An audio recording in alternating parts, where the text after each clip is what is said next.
Festival નજીક આવી રહ્યા છે બેનો, તમારે ખરીદી કરવાની બાકી હોય તો આજનો વિડીયો તમારા માટે છે. વિડીયોને સ્કીપ ના કરતા.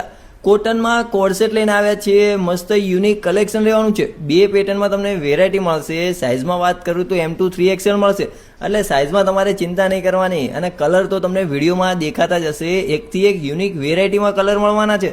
આ કલેક્શન ખરેખર ના મુકાય બેનો. તો ખરીદી કરવા માટે વિઝિટ કરો શ્રીજી ફેશનની. શોપનો ટાઈમિંગ રહેવાનો છે સવારે 10 થી સાંજે 8 વાગ્યા સુધીનો, અથવા તમે ઘરે બેઠા પણ ઓનલાઈન ઓર્ડર કરી શકો છો. તમને ગમતો કલર અને સાઇઝ વિડીયોમાં આપેલા નંબર પર વોટ્સઅપ કરો. અને આવા જ વિડીયો જોવા માટે અમારા પેજને લાઇક કરો, ફોલો કરો, શેર કરો.